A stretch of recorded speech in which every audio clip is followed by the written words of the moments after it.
moment of silence. I pledge allegiance to the flag of the United States of America and to the republic for which it stands, one nation, under God, indivisible, with liberty and justice for all.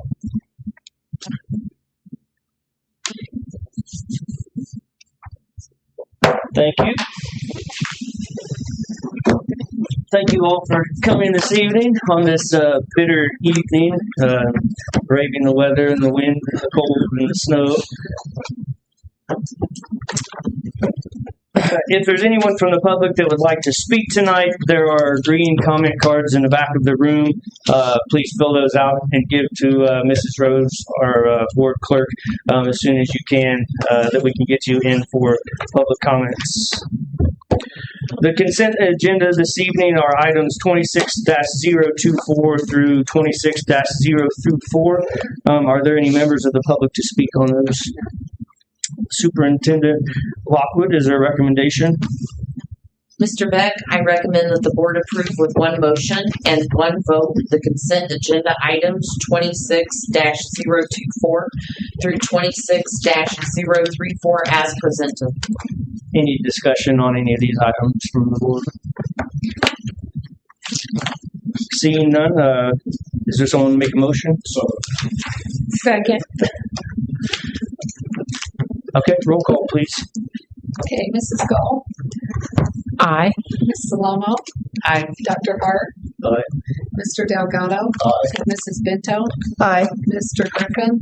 Aye. Mr. Beck. Aye. Motion carries. Okay, moving on to our discussion items tonight, 26-035, disposal and sale of obsolete equipment. Kyle Mealy, our CFO, is here to discuss this item for us. Yes, for the board, this comes to you from Scott Oaksman on technology and some of the equipment that we want to, that we will be phasing out. We'd like to sell some of those items, iPads that are beyond life that we've done in the past. So this is nothing new, but if you have any questions further about that, it's just giving you that ability to do that. Any questions or comments from the board on this? Is this something like they've done? I can't remember what it was, but they had offered to students. Yes, to students, sell. recent graduates first, and then also some of our staff. Do you have prices already for that? Or Scott usually keeps those around, I feel like they're 150 and 50. so that they go to the students First. staff, like all that first. Yeah, and then it can be opened up. If we still have those left, you can. The board has the right to open that up. I know that there were several seniors last year that definitely benefited from being able to do that going into college and having an iPad for that. So, Is there any other equipment other than electronic equipment that's in this grouping, or is that all I electronic think this stuff? memo just comes from Scott Oaksman, Chief Technology Okay. Officer. So I think it's just technology. Okay. But you do have the policy. You do have a further policy of any of our equipment that we would get that would end of life, or we still would auction off or do something like done that. that several times Yep. in the past. I Yep. just was making sure. That's not necessarily what this one specifically is about. This is And we've specifically technology. made decent money back to be able to put towards new purchases. Absolutely. So, like you said, it's a great resource for a lot of kids that could take them to college or have them at home or whatever. So excellent. Thank you, Mr. Mealy. Moving on to 26-036, our business report. Mr. Mealy, go ahead if you want to give us that update. Dr. Lockwood, President Beck, board members, I'd like to give you the business report, and this first one is going to be a little bit more about 2025, and then a small segment of 2026 as we're just now getting into that first month, and then we'll start doing our monthly, how we're progressing along. But I want to give you a snapshot of where we are first as we roll into 26. So I'm going to try to get through these as quickly as I can, but also then come back for questions at the end. So if you guys want to hang on to those questions as you see them, I also do have printouts I'll give you after the meeting of this presentation. But we really want to summarize those four main funds that we always talk about, the buckets. I always talk about the buckets where the money goes into. And that's education, operations, debt service, and rainy day. And we'll break these down in just a minute, but just a note for 2025, we did see a decline in our ADM, which is our enrollment, and it did reduce our education fund revenue. So what they do is about halfway through the year, you have those two count dates. You have the October and the February date. They will reconcile the basic grant dollars that we get from the state per student based off of what our enrollment is. So because our enrollment did decrease, we did get a reconciliation of that. And I would be happy to print off what's called a Form 54 that shows you all the payments that we receive. We run those every quarter to see what those are going to be. But they are going to tick down a little bit based off of, we get about $8,000 per student. So when you just take the loss of what our number was and just take that quick math of 8,000, you find out kind of what will be reduced. We'll also talk about the circuit breaker losses. Marion Community Schools receives the largest hit when it comes to circuit breaker in Grant County, when it comes to our operations fund. We'll talk about that too. Obviously, we have higher utility costs, as everyone does. We're all feeling that, even on a personal level. And our expenses continue to increase in that operational account due to those costs, fuel costs, and operational supplies. Here is your education fund revenue. On the left, I've tried to break it down into those purple areas of our basic grant of $33.4 million. So that's how much we received from the state last year in 2025 for our students, for educational purposes, instruction, any classroom dollars, and that type of thing. And as you can see there, it's a green light because we're receiving what we need to educate our students. Expenditures, we were on target with expenditures in the education fund. Even though we're going to look at that and try to figure that out, and I'll talk about that on that last little box down there in the bottom. Our expenditures are $29.5 million. So if you take the basic grant and the expenditures, you say, well, we're doing pretty good. But then if you look at the bottom box, the red light, that is the transfer to our operations. One of the reasons we transfer from education, we are able to transfer up to 15%, and we are running about 14%. So we're not meeting that 15% rule where we would be put on a state list. We're staying under that. But that equates to about $5.2 million last year that we shifted from the education fund into the operations funds to help support the operations fund. And we're allowed to do that. Every school does. But as you can see, when you put the two together, that starts to eat away at our education fund. And that's a concern. And the reason it's red more than just like a yellow is there's not a lot we can do about that right now, but we want to try to adjust that as we talk about operations here in a minute. And as you can see, the big chart there, the line graph, it shows you that education revenue peaked in about 24, 25, and now it's going to start decreasing. And a lot of that's still up in the air on how much that'll decrease depending on what Senate Bill 1 really impacts us. We all know it's going to impact us, but it's really going to impact the levy, your ability to levy the revenue you need in that fund based on your tax dollars. If you look at education fund percentage, this is something that's really good and a positive to see. You're putting about 82% of your education fund into salaries and benefits. So you're paying for your teachers and your staff, as you should be. And 18% of that is going into supplies or other. So if you look at the salaries on the 82% on the far left, that includes all your teachers, your educational assistants, nurses, librarians, instructional coaches, administrators, counselors, behavior specialists, coaches, those types of things. Supplies are looking at any classroom supply. So in the education fund, it's what goes into the classroom. That can be instructional supplies, curriculum supplies, professional development, any technology that are in the hands of the students or the teachers, anything that hits the student's classroom per day. And the far right, you see the dollars to the classroom per student. So we are putting in $9,485 of our education fund into our students.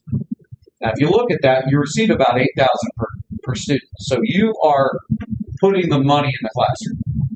And the next slide really shows that. I know that's very difficult to see. As I said, I'm going to give you guys this presentation, but I'll highlight it for you. We were at $8,008.22.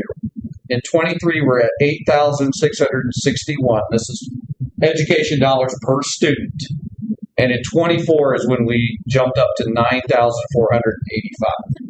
And what that shows you is the commitment to academics and the commitment to instruction that Marion Community Schools is putting into the education fund. The only school that put in more money per student in 2024 was Mississauga, and this is all Grant County right here. And they were at just $10,000, just about $10,000 per student.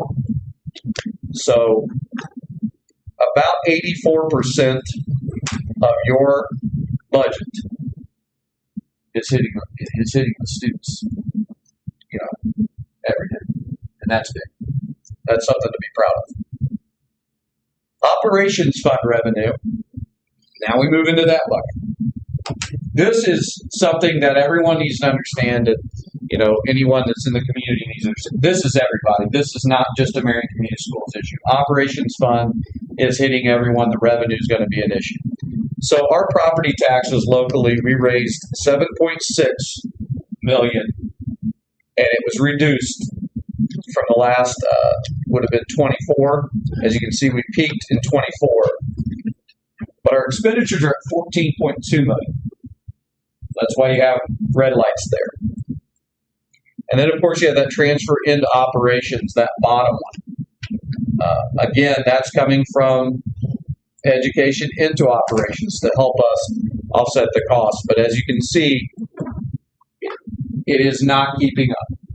Operations, we are starting to really feel a strain there, as everyone will be. Some of the reasons, salaries and benefits, you're spending 63% of that budget in the operations fund on salaries and benefits. That's good. It'll show that it's a little high as we go further.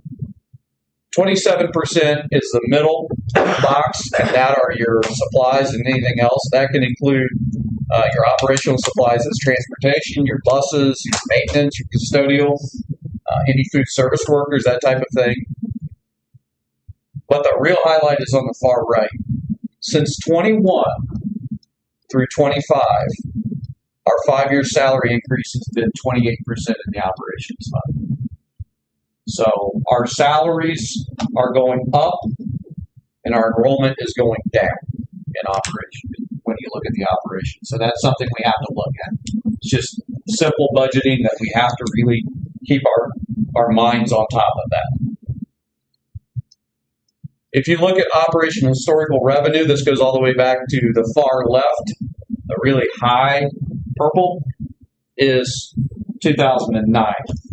Really tried to dive in to see why the revenue was considered so high, over $18 million in 2009, and then why it dropped so much in 2010. And it really comes down to we had a major tax law change there.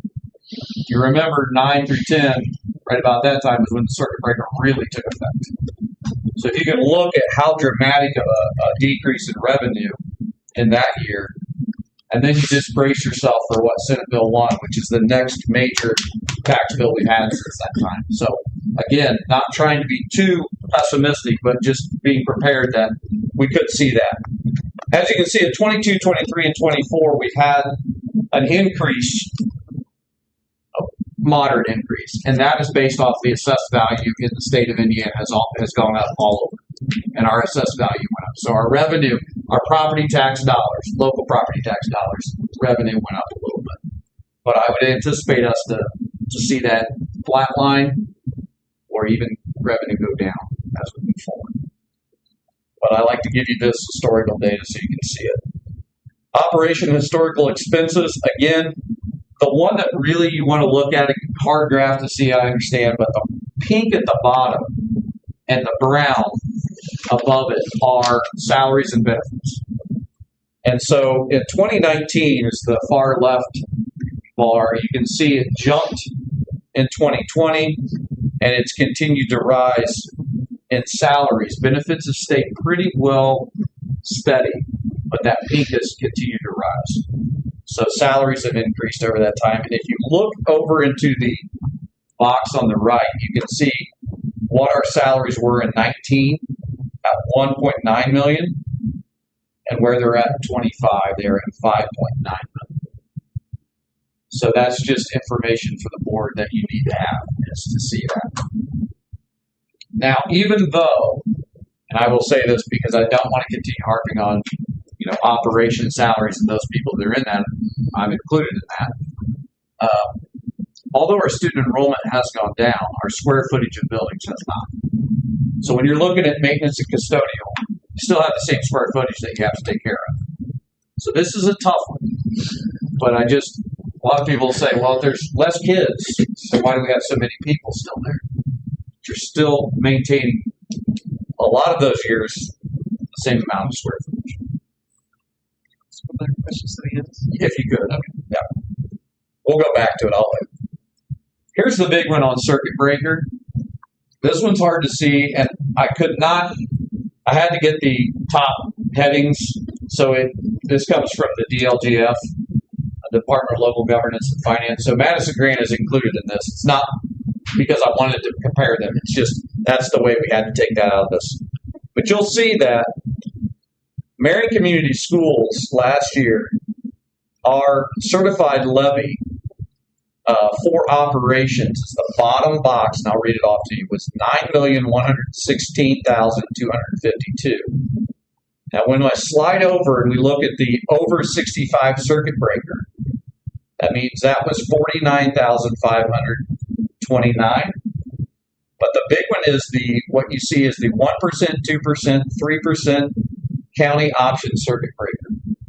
That one was a loss of levy of $2.6 million, over $2.6 million, for a total of $2,649,711.53. That's the amount of money we were not able to generate revenue-wise because we reached the circuit breaker on the 1, the 2, or the 3%. So that lets you know that if we didn't have the circuit breakers, we'd have another $2.6 million in our operations. So our post-circuit breaker levy, in truth, is supposed to be 9.1. We could raise 6.4 in our levy. If you look at operation historical revenue, Marion, and I took peer group here, and again, I have a printout. I know it's hard to see on the screen. But the peer group is Anderson, Marion, Lafayette School Corporation, Kokomo School Corporation, Newcastle, Richmond, and Muncie. And I tried to find school districts that were similar to our size, similar to our staffing, similar to our square footage. And what you'll see there is Marion is almost exactly by $1 tied by putting the most amount of money into operations per student. So remember, we're putting over $9,000 per student in education. We're also putting about $5,475 per student in operations. So that includes busing students, that includes cleaning our classrooms, cleaning our facilities, maintaining our facilities, our workers inside of food service, and those types of things. So when you look at the all-in on the student, take your 9,000 and your 5,000, and you find out how much money we're spending per student here. It's good and kind of cautionary to see when it comes to the operations side. The average for comparative districts our size to be spending per student in operations is around $3,520 per student. The lowest was Muncie Community. They are spending $2,171 on operations per student.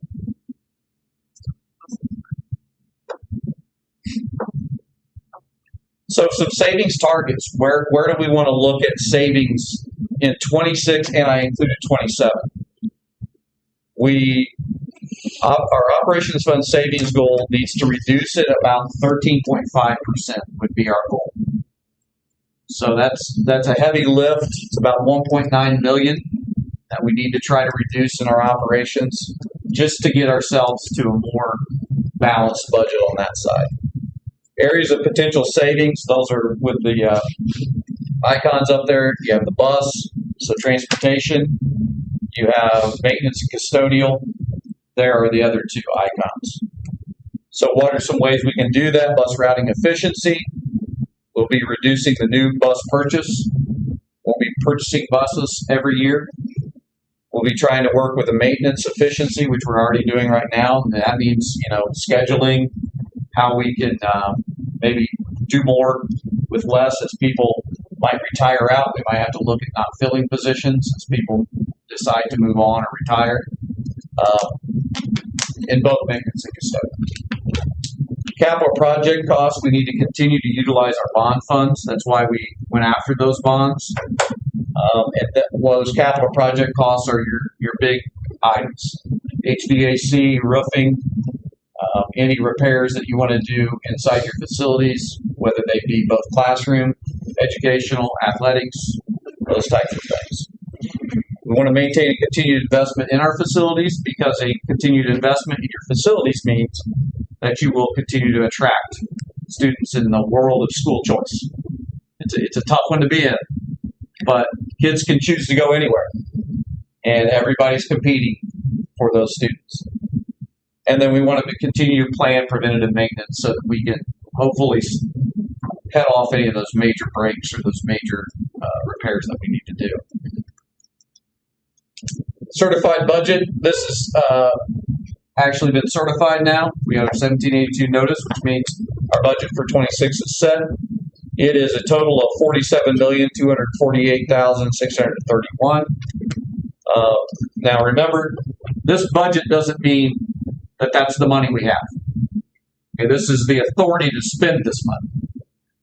And this is very confusing to a lot of people because they see, well, in operations you have $12 million. It just says $12 million flat. No, that's the state saying we have the authority to spend that amount of money. But that doesn't mean we actually have that amount of money in cash. So when you see like rainy day, right now our appropriations are $400,000, but you actually have over $3 million in your rainy day fund. So if you spend above $400,000, all you have to do is ask for additional appropriations.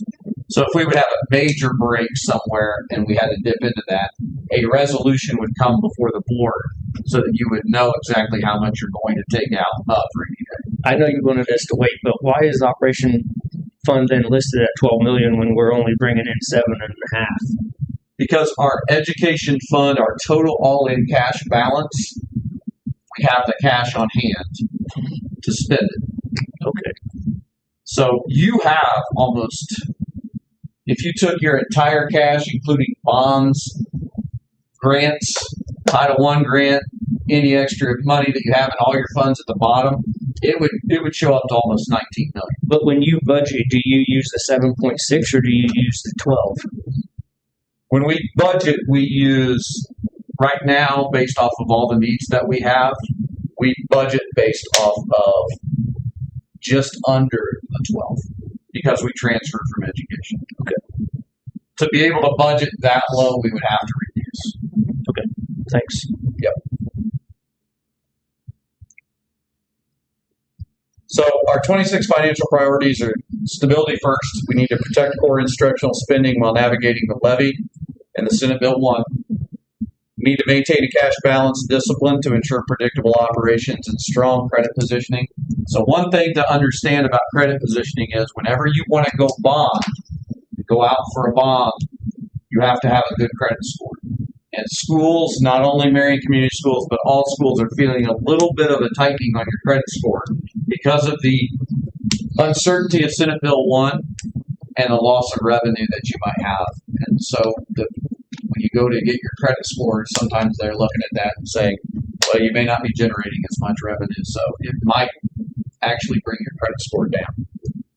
We want to make sure we have classroom-centered decisions, so continue prioritizing dollars in the classroom. But but we need to monitor that ADM.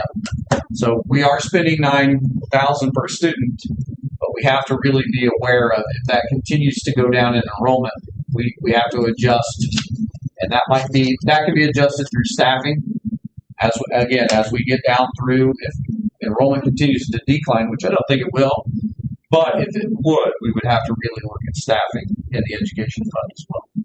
Make sure that we have a balance of the number of students per class and per teacher in the classroom. We need to continue to use comparative data like we've seen to keep us aligned with our peers and to make sure we're being efficient with student efficiency. Operational discipline, we're going to have to really get more efficient with staffing models, service alignment, and cost control. So we're really looking at our service contracts. Those are our outside vendors that help us. We've taken a deep dive into that. I want to thank Dave Kaloff and his team. They've been working really, really hard in finding ways to help offset some operational costs. We've got to monitor transportation. Transportation is one thing that you will say, if enrollment has gone down, but we haven't made any adjustments in our transportation budget, we need to look at that, because that means we're busing less students if our enrollment's going down. So we need to look at rerouting, efficiency with routing, and that may again mean that if we can reduce a route when we have a retirement or something like that, we need to make sure we're prepared to do that. Strategic investment, I would continue to leverage the construction bonds or the geo bonds as best we can. We're going to continue to look at what our bonding capacity is. Those will help us offset any of our capital projects. We don't have the operational fund or the property tax dollars coming into our regular operations fund to continue to purchase the big issues that we may have. Roofing, windows, any upgrades we have from restrooms or classrooms, we're going to have to utilize bonds for that. So we're going to have to really manage our debt service fund and how we do our bonding. And we need to avoid shifting capital or one-time costs into operations when we can. So we have the new bond this year. We're already working with, again, Dave Kaloff and Cedric Tinker Transportation to see what we used to spend in the past out of that operations fund, what we can shift over to a bond. But remember, you can't pay salaries out of a bond. So that's something that's very confusing when people are trying to figure out. It's not just one big bucket of money, and that money can go anywhere.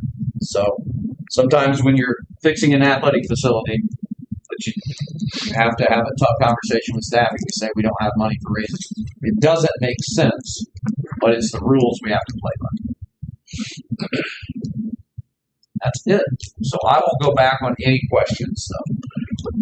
So, well, I was just curious with the 28% increase, are we increasing people or are there more people that are considered in that category? It's a great question. One thing that I've noticed when it comes to salaries is overtime's included. Our overtime has increased dramatically in maintenance, custodial, and transportation in that 5-year period. So that's something we're going to have to, we've already met with and we're starting to look at is, how to be more efficient with overtime. So you do have certain individuals who are on call because you have so many facilities that person needs to be on call. If something happens, something breaks, in the weather like we have right now, you've got to really be watching your pipes. You've got to be watching your HVAC. But and all of that. But we have to see how much overtime we're really putting out there. So we're running those reports, we're meeting, and we're talking about that, trying to reduce that. And I will say the second half of last year, we did reduce overtime quite a bit. But we're trying not to get to a point where we're affecting any of the, cleanliness, any of the... Well, because we have a second shift, right? Like, so this could be sort of adjusted. We're looking at all that. We're even looking at our summer shifts to see what that's going to be like. This is unfortunately a trend, not just American Community Schools, but through all school systems and honestly all businesses across the country right now, because we're having a hard time as a employers finding good, solid people to come in and work. So what you do is guys that you know and gals that you know that can do it well, you just pay them overtime. And unfortunately, that's kind of been a trend across the board where we are with the workforce right now. It's hard to find good help. So then what you do is you lean on the others probably way more than you should. And a 28% increase, unfortunately, can happen real fast when you're paying overtime, especially for maintenance stuff that just needs done. For the, And, sorry, Go ahead. another thing about the increase to remember is when you give an increase for your educational staffing, in the past you have given the same percentage increase to your operational staffing. But both funds may not have the same amount of money within them, if that makes sense, to sustain Like a that fair percentage. So we may have to start looking at really being aware of, if you give this percentage to the education fund staffing, can it maintain itself in the operational staffing as well? For instance, if you give a 5%, education fund is healthy. It's got a lot of cash in the balance. Operations doesn't. So we have to be really aware of that. Not trying to throw anyone in the past under the bus on any of that. I think that might have just not been paid close enough attention to. And so when you increase that staff salary, so as you give raises, an operations fund may not have the ability to sustain that. So So in the operations fund, when you transfer the 5.2 million from education to operational, where do you pick up the million that that you need, that extra million? Yeah, the 1.4 that's left, where does that money come from? It's a great question. right now, we don't have it. So again, our overall cash balance looks good, but if you just took the operational cash balance, we don't have a cash balance in operations. So our operations fund, if you took that fund by itself, it's in the deficit. And do we have more money in the education fund that could be moved over, even if we go over that 15%? We have money that can be moved over, but we will then we'll definitely go over. So what you're going to see is we're doing a spreadsheet of our calculations and keep that. So right now we do $405,000 per month. We keep a spreadsheet of the 12 months and a percentage to see, well, what if we bumped 1 month to 475? And is our 14% or 15% hitting? Quick answer is yes, you have the money to shift over, but the state will tell you you're now on the list. But I mean, what was this, 17, 18, 19? Like, you know, we recognized that there were all of these expenditures that we have to keep paying, but they took away the different funds that we had at the time, and these were never funded again. So, like, I mean, I guess I don't know. I don't know what the penalty is for being on the back list. There is no penalty. Right. And in my opinion, and I will say this publicly, you transfer the damn money where you need to transfer it. Yeah. I'm sick and tired of the state telling us that we can't transfer money from there.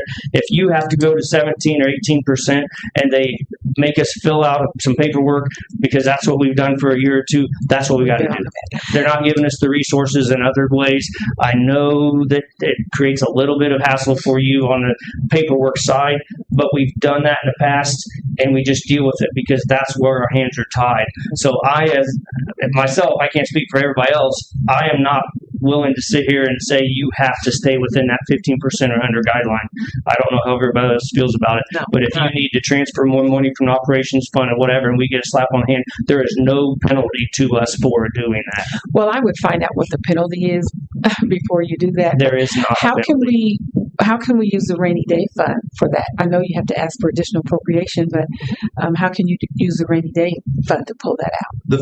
The fear I've always had with the rainy day fund is that it's a one-time situation. So if we put that money into there, but we don't make any adjustments, then the rainy day fund, what is nice to have in the rainy day is to try to have enough for about 6 months of your entire payroll. If a true rainy day comes Right. and you need to make that payroll. So rather than just taking that money and shifting it in and then making it look good for the time period, if we don't make any adjustments, it's going to continue to, it's just going to eat that away. And then we're going to be right back here again. And so that's my only hesitation. If the board told me to, I didn't we would. see, I didn't see where the revenue comes from rainy day. Where does that come? Rainy day is money that you have shifted into that fund over the years. To just How much keep do it. you shift? We don't shift any right now. We haven't Okay. shifted since, I think it might have been a couple of years ago. Okay. But there was a time period, I want to say it might have been around 22, that I think there was a shift of like 25,000 about 6 times when you had the money to shift it in there. It's healthy now. It has the funds in there to keep your payroll or any major situation where you need to use one-time money.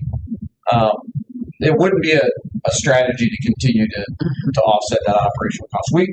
We have to, if we transfer more and we go over, they're still going to want a corrective action. Sure. Is what they're going to ask us for. Mm-hmm. And we could do that, and that's not a problem. But we still got to figure out how to maintain it, Yeah. and that's gonna be some tough decisions. I had a question to get back kind of towards the first part of your presentation. Yeah. Where you had 82% is for salaries and teachers and 18%. Yeah. So I understand 18% is what we were spending for that. But what is the real need to cover? Because I know I'm looking out here at teachers, and I know every one of them spent money out of their own pocket to help supply the classrooms. I don't think that should have to be done. Yeah. So in reality, I know we can't do it tonight, but in reality, should that be 25%, 30% to cover actual real costs for students' classrooms? I don't know, you can't spit that number out of your, right out of your head. That's something I feel like. Yeah, no, I agree with you. It's not really a number thing that I hesitate on. It's the having so many teachers watching and saying the wrong thing about, what is important and what isn't important.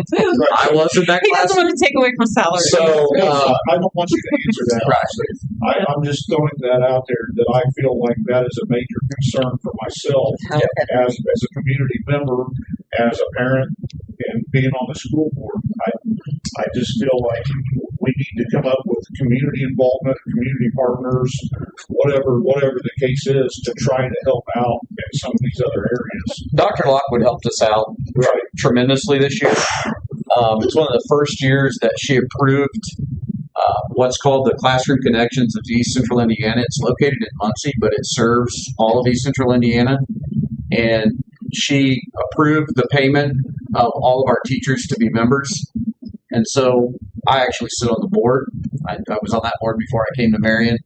And we've had several teachers go to Muncie, and they have all kinds of supplies. They have partnerships with Scholastics with books.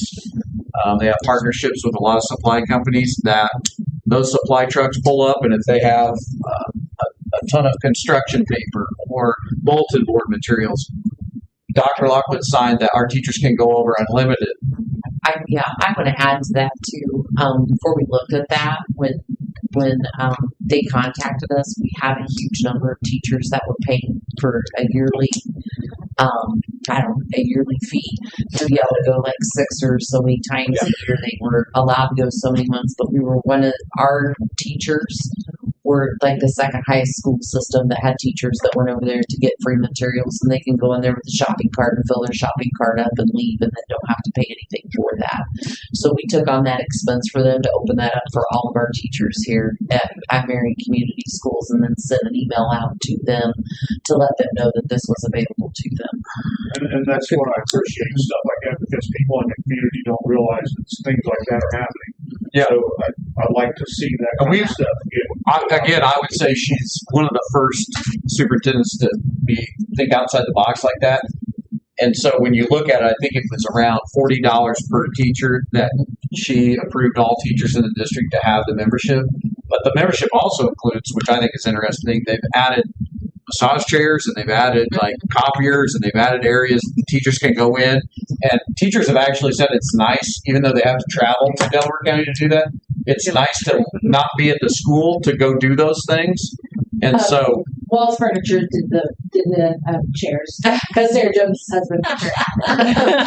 and so that's a step. I just wanted to highlight that's a step in the right direction for what we're trying to do.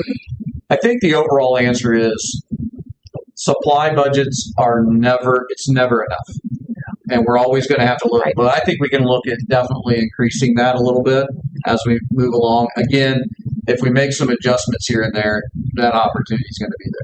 And the only other thing I want to bring up is that, and I know our operation costs are crazy, but everybody in the community has to remember our newest school is 50 years old.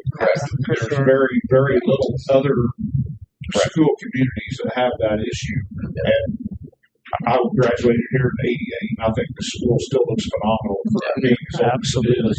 So I always want to say my appreciation to the work that does go on with our janitors and they do tremendous. maintenance people and stuff to keep the schools looking the way they do, so our students feel like they're in a nice place. Yep, that's a great point. Going back to your efficiency considerations within the report, did you put those in any specific order, or is there one that makes more sense or saves the most money? It's a good question. There are two areas in operations that I would say would be our priority, and that would be transportation and maintenance and custodial. I'm not talking staffing. I'm not saying that we have to completely reduce in staffing. Now, I do think that there is a point where, just like sometimes we have a teaching position where we have a retirement and we feel that we can still effectively handle this. We have to do the same thing with those two areas. Reducing the amount of buses that we were purchasing is something that we can do. If we reroute and we find out that we do have some buses that have half the buses full, even less than half, it's time to reroute and get more efficient with that. And that means we have less buses out on the road. So then if we do, we could even sell some of those buses back. We could keep some for to have right there in case we have a breakdown. Get one back on the road. Do you have any, and maybe you may have this off the top of your head, probably not, but is there an average round cost or an average amount I can get that. that we utilize to spend on some of our buses? Yeah, I can get that. I can work on that. Cheers. Yeah. Thank you. But those are the two priority areas. Can I make one comment about the buses? So if all this happens, if Mrs. Sentinel has to do away with their busing program, we go buy all their buses from them. It's a thought. Yeah, it's definitely a thought. Yeah, a lot of those buses would go back and that's what a lot. We bought new typically, but there's a good reason to look at used, because especially if they're not major miles in the district, which that district is. Typically, that's something you don't have a choice or a chance to do because there's not a lot of them sitting around for sale. But the other thing that you bring up a good point is there are school districts that lease their buses, and when their lease is up, they kind of work the kinks out of them. So there's a lot of districts that go and purchase those buses at half the cost of a new bus because they've been running for 3 years, but there's nothing wrong with them. So we can look at that. A question about our transportation. Have we reduced the cost of transportation in terms of fuel about 16% over the last year? Have we reduced fuel? Yeah, I'm looking at their gasoline-operated buses, is that right? Correct. And the cost of fuel has gone down about 16% in the last year. Have we experienced that?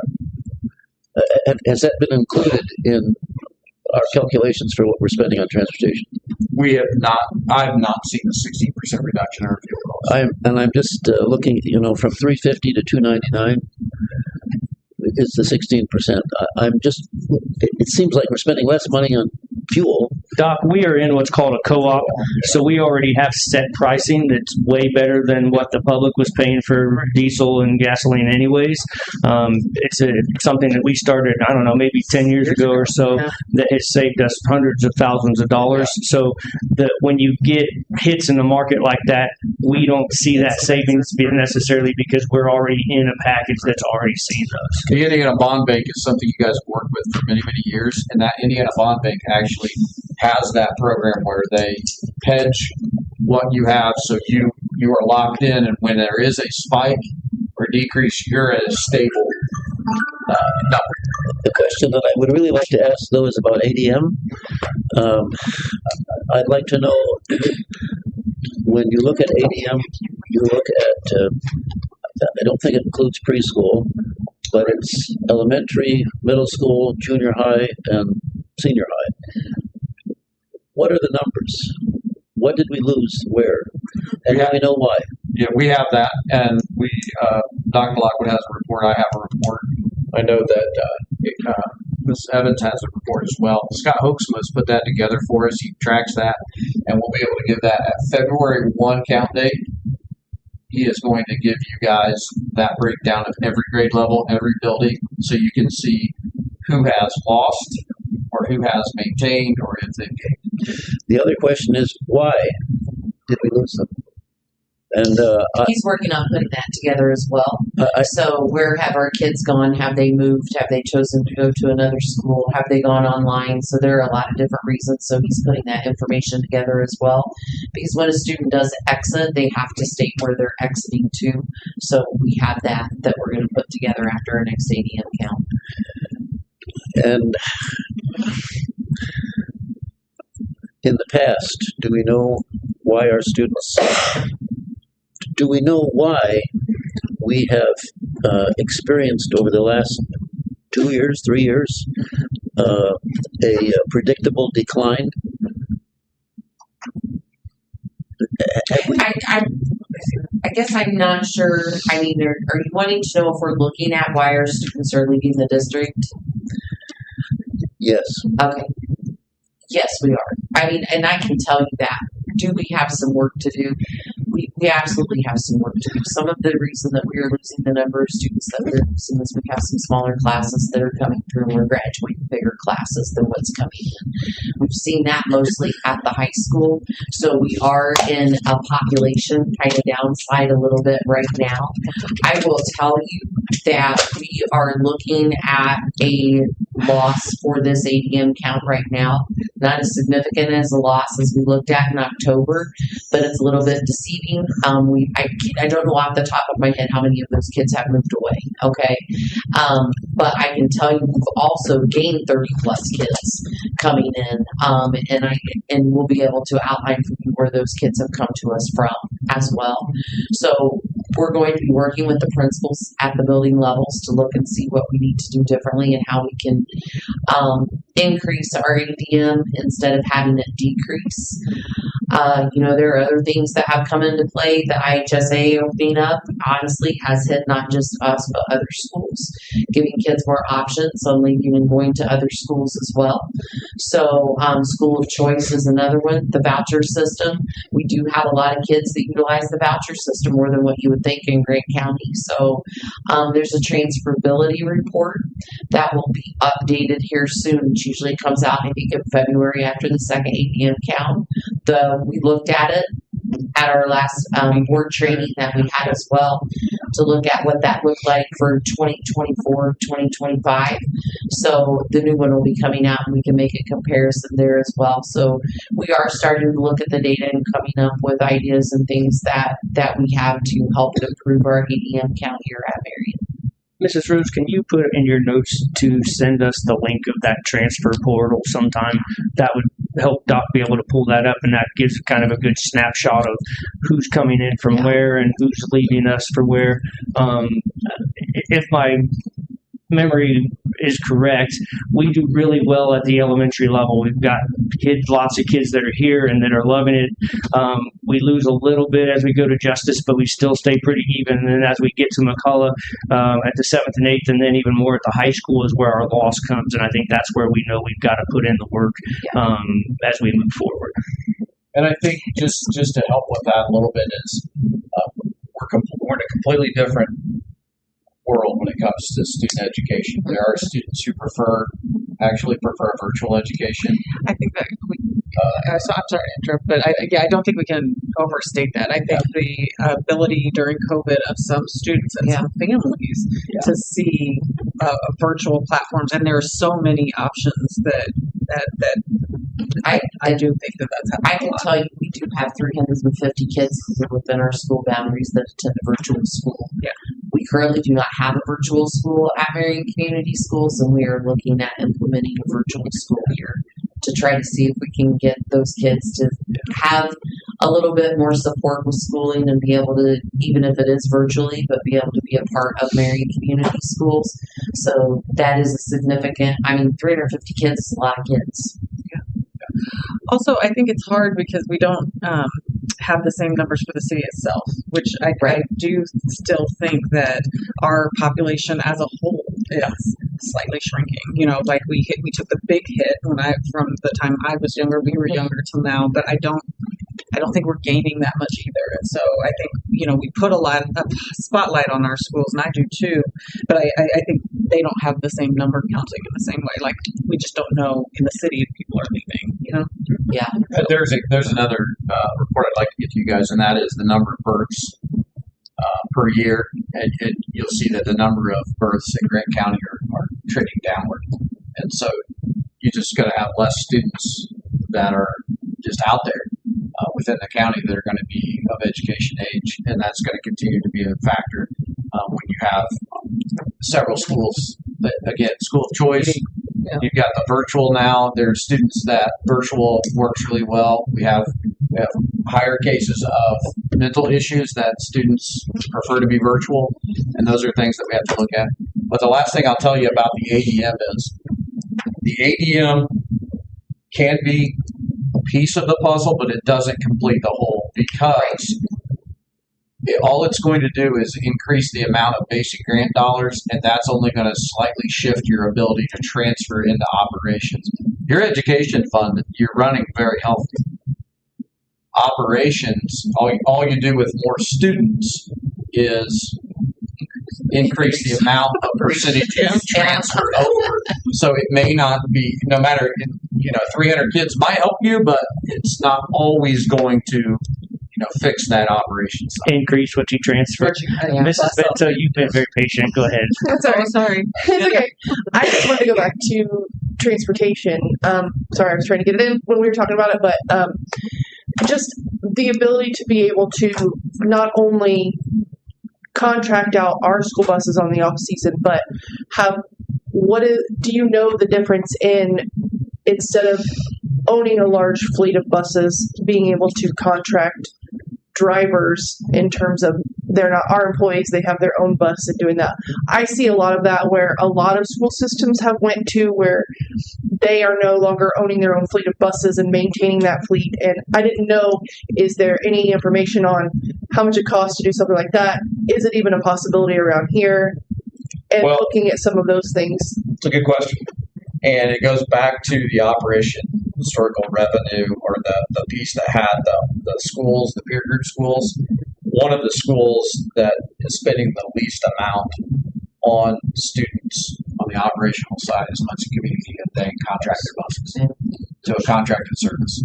Now, I will tell you, and I know many of the people, I live in that county, so I know a lot of the administrators there. It was a bit of a headache to transfer from local, employees of the corporation to your busing. It becomes a contracted service. They may not know obviously don't know your district, don't know your roads, don't know that type of thing. Is there savings? Yes, there is savings. We can always do a study to look at that. Doesn't mean that we're at all committed to that. And we'd be very upfront. Obviously, tonight we're not making that decision, but if that's something that we ever wanted to look at, we could and see if that's a situation. You said you do have this report available for us, right? Yes. It'll probably be easier than a printout to just give it to Robin and let her send it out to you guys, and that way you have the digital version because the printouts are small too. The $2.6 million loss on circuit breakers would solve a lot of this problem. Unfortunately, there's about 30 schools, I think it is. I don't know if that's still the case, but it was a couple years ago, that get really slammed by the circuit breaker and percentage of their budget, and we are one of those. I don't know how it works as far as actually making it happen, but it would sure be nice to have all of those 30 schools get together with a representative and get a voice together at the state house, because the intention of it was not to smash 30 schools in the mouth, but that's what's happening. But when it's 30 schools out of 400 schools in the whole state, nobody cares.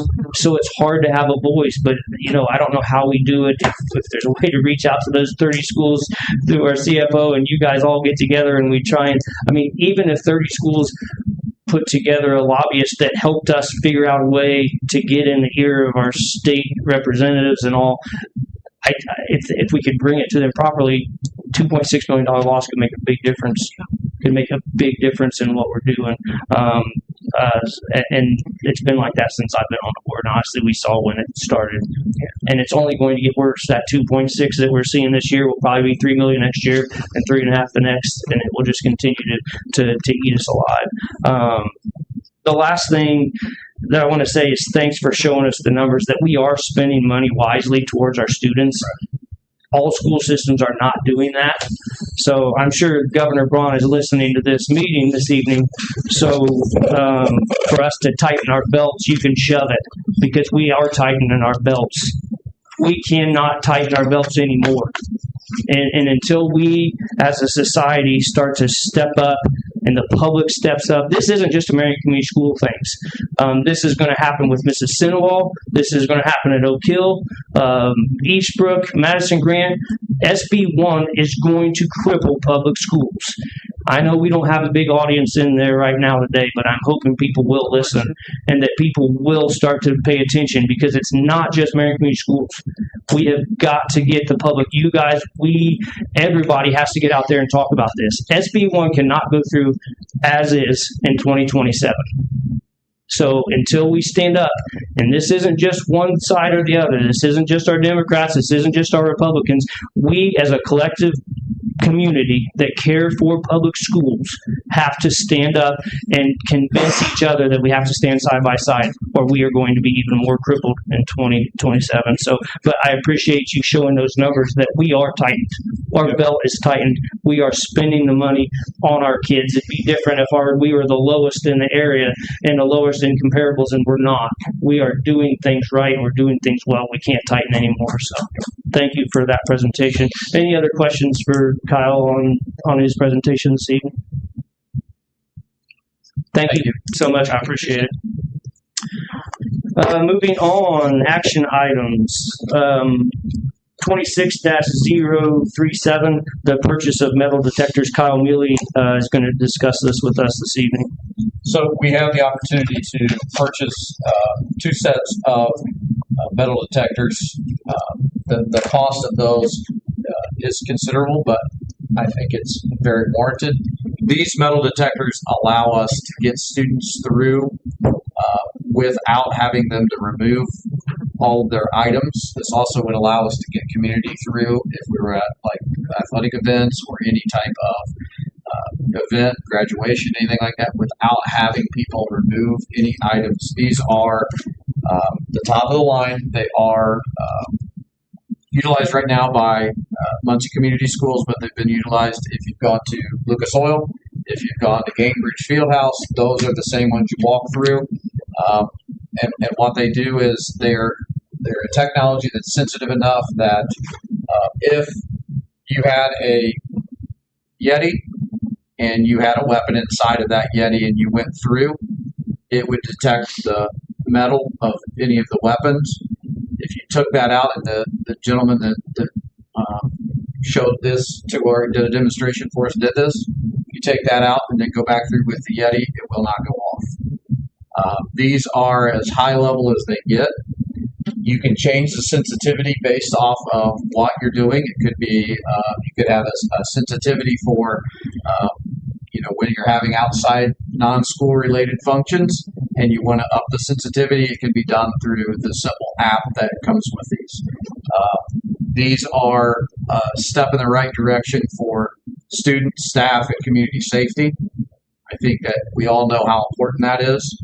So yes, the cost might be, a little high to a lot of people, but I think it's really important. These are mobile. They can be moved around to all different buildings. They can also be moved around to all the different events. They're very light. They can be moved by one person.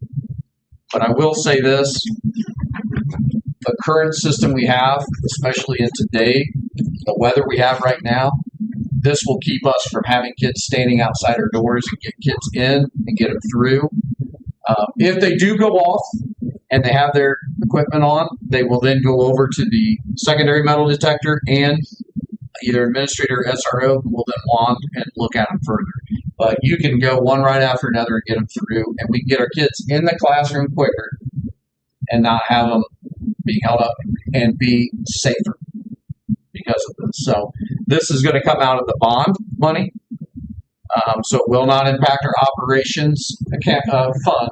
It'll be our bond fund. So I was going to ask, does that reduce the amount of security at the doors? It doesn't reduce it in a safety aspect. Okay. It doesn't reduce the SRO presence or the safety presence to make the building safe. It will reduce the administrative task of having everyone take everything out, put it into a container, move it down, have them go through, come back, and get it. So it's going to reduce the students' time, which gets them to class. A lot of times in the morning, they need to get to breakfast as well. And it's causing that. It'll reduce the amount of kids out in the weather, the element as they're trying to get in the doors. And it will reduce the amount of staffing, not necessarily the safety staff, but the staffing we need to get all of their equipment. Thank you. I believe this is just a next logical step, to be honest. I mean, we've worked with some different machines over the past 5 or 6 years, and we've learned what works well and what doesn't. And I think it's time we shift out some obsolete units and shift some other ones over to other places, and then we move forward with these.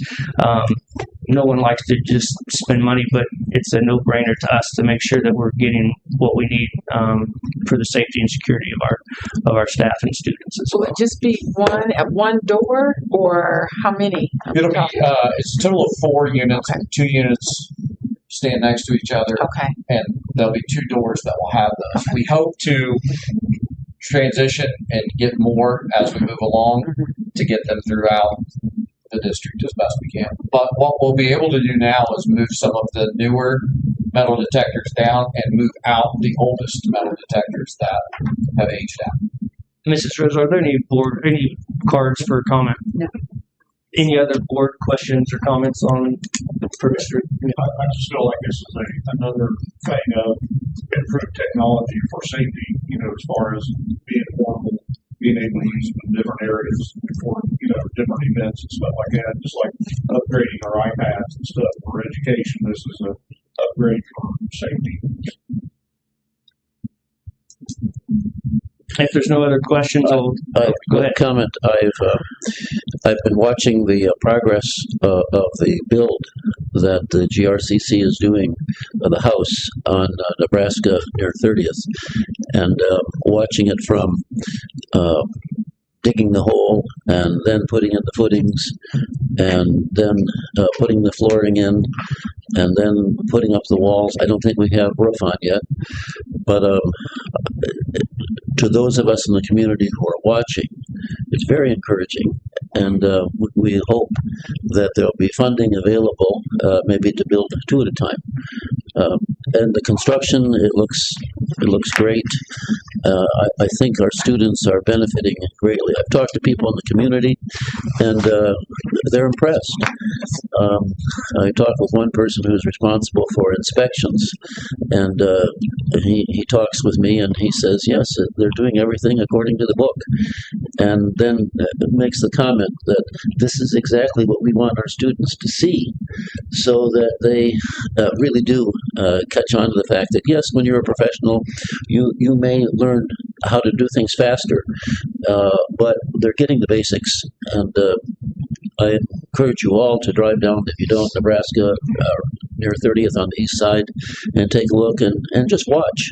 If you know people who are involved, students who are involved in building it, or teachers who are involved in teaching, come alongside and encourage them and say, great job. Thank you. Back to our action item here. We have a motion that we need to be moving forward. So move. We have a second. Second. Oh, Any additional questions or comments on this action item? Vote, please. Mrs. Galt, Aye. Ms. Lano, Aye. Dr. Hart. Aye. Mr. Delgado. Aye. Mrs. Bento, aye. Mr. Griffin, Aye. Mr. Beck, Aye. motion carries. Thank you. Public comments this evening? Marion Teachers Association. I'm gonna need whoever turned the heat off outside to turn it back on. Yeah. I wasn't ready for this, but we do appreciate Dr. Lockwood making calls, whether they're appreciated all the time or not. Early, I will say there's at least one third grader from Francis Logan who may need to talk to you. Superintendent comments. Yes, I want to highlight some kids this past weekend. I had a chance to, I went to my first bowling regionals. We had 3 kids representing Marion High School in bowling intramurals that competed at regionals at Kokomo. And I can't remember the name of the bowling alley. I apologize. But Dominique, Lucas, and Haley, congratulations. It was very interesting to watch that whole process work. I was proud of them. I thought they all did a great job. And just congratulations on that and representing Marion High School in that bowling regional. Then on the way back, I stopped at Justice as they had their 5th annual robotics competition. I remember when we started the robotics competition at Justice 5 years ago, we started with 20 teams coming in and participating. Last Saturday, they had 48 teams there.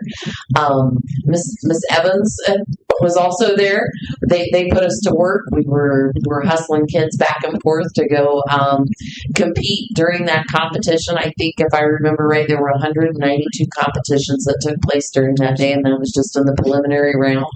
And then after that, the top teams went back and did another round of competition. So if I remember right, Kendall received the Sportsmanship Award, which is one of our elementary teams, which kudos to them. It is amazing to see all of our kids in that atmosphere. We were very well represented.